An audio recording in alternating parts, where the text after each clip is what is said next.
بدترین عذاب عربوں پر آیا کھڑا ہے، سروں پر چڑھا ہوا بدترین۔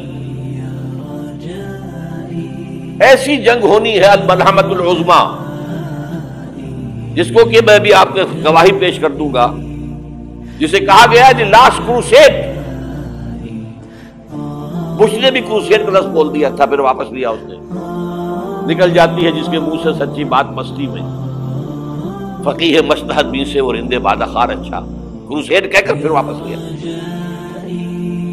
یہ کروسیڈ،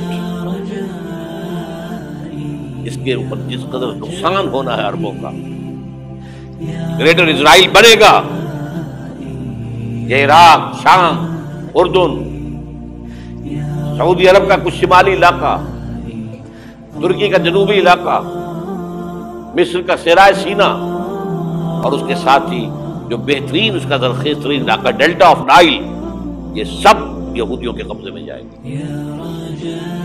اس کو حدیث میں کہا گیا الملحمۃ العظمیٰ۔ عیسائی 80 علم لے کر مسلمانوں تم پر حملہ آور ہوں گے، اور ہر علم کے نیچے 12,000 فوج، 9.5 لاکھ فوج۔ یہ نیٹو کی تیاری کس کے لیے ہو رہی ہے؟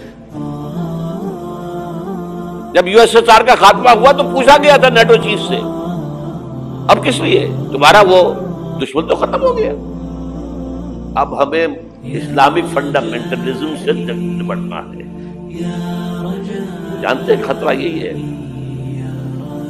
اب اسلام ابھر سکتا ہے، مسلمانوں کے سینوں کے اندر وہ آگ ہے،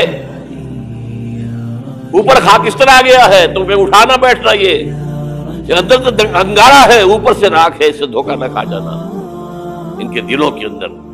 اور بش نے کہا تھا مسلمان چاہتے ہیں کہ ہسپانیہ سے لے کر انڈونیشیا تک نظام خلافت قائم کریں، اور میں حیران ہوا تھا کہ اس کمبخت کو ہسپانیہ کا خیال کیسے آ گیا؟ ہمیں تو کبھی آتا ہی نہیں، ہم تو بھول گئے، وہ تو 500 برس پرانی بات ہے، جبکہ وہاں سے ہمیں نکال دیا گیا تھا۔ اگرچہ اقبال نے کہا تھا ہے ارض فلسطین پہ یہودی کا اگر حق، ہسپانیہ پر حق نہیں کیوں اہل عرب کا؟ ہسپانیہ میں تو 800 سال حکومت کی مسلمانوں نے، اور ابھی 500 برس ہی گزرے ہیں نا۔ یہودی تو ارض مقدس سے 2000 سال نکالے گئے، انہیں لا کے آباد کیا گیا، عربوں کے سینے میں خنجر پھونک دیا گیا۔ وہ چھوٹا سا ملک جو چاہتا کرتا، کوئی پوچھنے والا نہیں۔ امریکہ جیسے اپنے بیٹے کی حفاظت کرے ویسے کرتا ہے، اور حضور نے فرمایا ہے وہ جنگ جب ہوگی تو ایک باپ کے اگر 100 بیٹے ہوں گے تو 99 ختم ہو جائیں گے، ایک بچے گا۔ یہ حدیث ہے، حدیث ہے صحیح۔ اور آپ نے فرمایا ویل للعرب من شر قد اقترب، عربوں کے لیے ہلاکت ہے، عربوں کے لیے بربادی ہے اس شر سے جو قریب آ چکی۔ اور آج جس طرح انہوں نے ان کی تہذیب کو اختیار کر لیا، دبئی جا کر دیکھیے، بدترین مغربی معاشرہ جو ہے وہ دبئی کے اندر ہم نے قائم کر کے دکھا دیا۔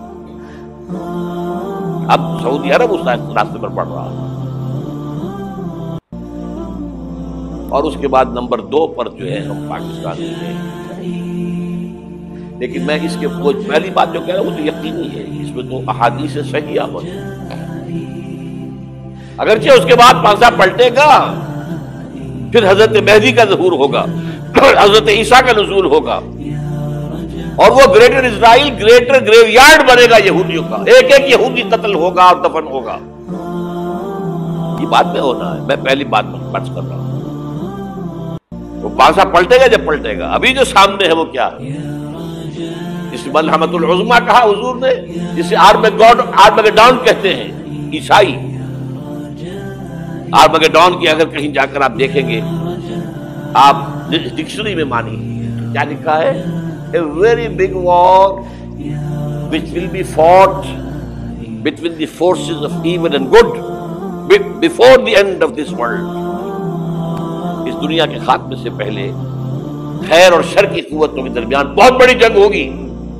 ارمجدون اسے کہتے ہیں عربی میں، اور آرمگیڈون اسے کہتے ہیں انگریزی میں، اور یہ بائبل کی آخری کتاب کے اندر ہے۔ جو اس میں کہ مکاشفات یوحنا، ریولیشنز آف سینٹ جان، یہ تو میں کہہ رہا ہوں یقین کے ساتھ، اور زیادہ دور نہیں آیا چاہتا ہے،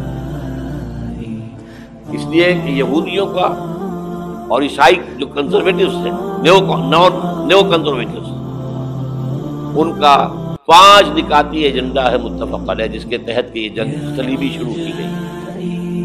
تو سن لیجئے آپ، آرمیگیڈون نمبر 1، گریٹر اسرائیل قائم ہو جانا اس کے نتیجے میں نمبر 2،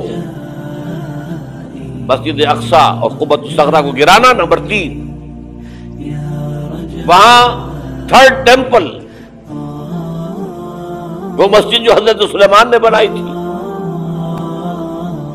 1000 قبل مسیح میں، پھر برباد کی تھی نبوکدنضر نے، دوبارہ بنائی گئی، پھر دوبارہ ختم ہوئی 70 عیسوی اب تک گری پڑی ہے. ان کا خانہ کعبہ گرا ہوا ہے 70 عیسوی سے لے کر آج تک.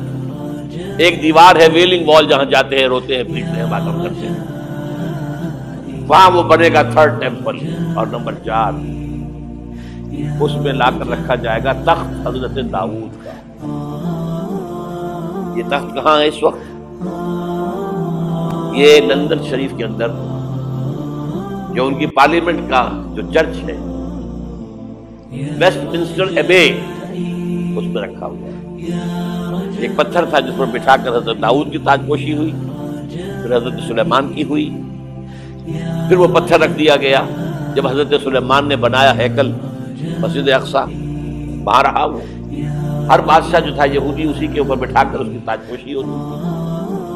سن 70 میں ٹائٹس نے گرایا اسے، ہیکل کو، وہ پتھر لے گیا، وہاں سے روم گیا، روم سے آئرلینڈ گیا، آئرلینڈ سے اسکاٹ لینڈ آیا، اسکاٹ لینڈ سے انگلینڈ آیا، اور اب وہ رکھا ہوا ہے 14ویں صدی عیسوی سے آج تک. وہ ویسٹ منسٹر ایبے میں رکھا ہوا، ایک کرسی کی سیٹ میں اسے بنا دیا گیا ہے تخت کی شکل. اب انگریزوں میں کوئی ملکہ ہو، کوئی بادشاہ ہو جس کی بھی تاج پوشی ہونی ہے، اس میں ہو. یہ لا کر رکھا جائے گا 3rd ٹیمپل.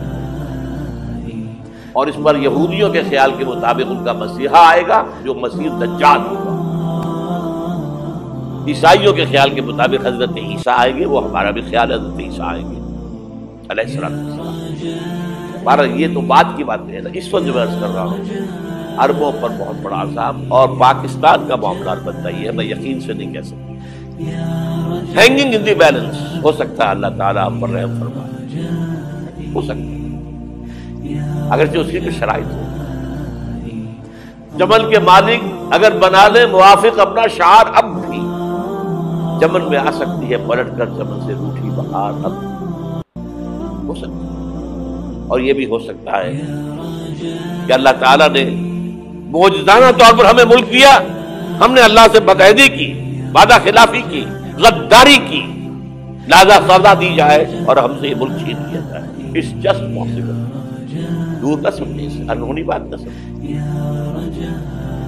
جو گھیراؤ ہو رہا ہے آپ کا، آپ کے مغرب میں نیٹو فورسز اور مشرق میں بھارت فورسز، بھارتی فورسز گدھوں کی طرح بیٹھے ہوئے انتظار کر رہے ہیں پاکستان اور ڈسٹیبلائز ہو جائے، یہاں اور بدامنی ہو جائے. اب لاہور میں پھر آج دھماکے ہو گئے ہیں. 2 دن پہلے کا دھماکہ میں سہ کے آیا ہوا ہوں، آپ کے سامنے بیٹھا ہوں. وہ جانے بچی ہی نہیں. جو ہماری اکیڈمی کا حشر ہوا وہ میں آپ کو نہیں بتا سکتا. یہ سارا کیوں ہو رہا ہے؟ تاکہ یہاں بدامنی ہو جائے اور ہمیں جواز مل جائے.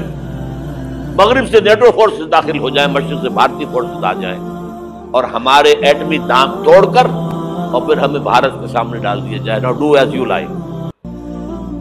یہ ان کا نقشہ ہے. ہوگا کیا وہ اللہ جانتا ہے. ہوگا وہ جو اللہ چاہے. لیکن اللہ کا چاہنا جو ہے وہ کس پر منحصر ہے؟ یہاں انقلاب برپا کرو، یہاں اسلام لاؤ. اگر دھندوں میں لگے رہو گے تو وہ خود بخود نہیں آ جائے گا انقلاب. صحابہ نے جانیں دی تھی، کتنی تکلیفیں اٹھائی تھی. 12 برس تک مکی دور کے اندر با نشہ درویشی در ساز و دمادم زن، جو پختہ شبی خدرا بر سلطنت جم سن. یوم طائف یاد ہے جو حضرت عائشہ فرماتی ہے کہ میں نے پوچھا تھا حضور سے کہ یوم احد سے زیادہ سختی بھی آپ پر کبھی آئی؟ یوم احد پر کیا ہوا تھا؟ تلوار کا وار پڑا تھا آپ کے چہرہ مبارک، یہ جو رخسار کی ہڈی ہے اس کے اندر وار گیا ہے، اوپر خود کی 2 کڑیاں تھیں وہ اس میں گھس گئیں، 2 دندان مبارک شہید ہوئے۔ وہ خود کی کڑیاں ایک صحابی نے اپنے دانتوں سے پکڑ کے کھینچنے کی کوشش کی، دانت نکل گئے، وہ نہیں نکلے، کیا جتن کر کے نکالی گئی ہوگی، تو خون کا فوارہ آیا، اتنا خون گیا ہے کہ آپ بے ہوش ہو گئے، گر گئے، اور مشہور یہ ہو گیا کہ آپ کا انتقال ہو گیا، شہادت ہو گئی۔ یہ سیرت کبھی پڑھی ہے؟ حضرت عائشہ کے ہوش کا تو یہی دور تھا نا، یوم طائف میں جو آپ کیا تھی، بچی تھی، مجھے کیا پتا کیا ہو رہا ہے اس کے ساتھ۔ 3 دن تک حضور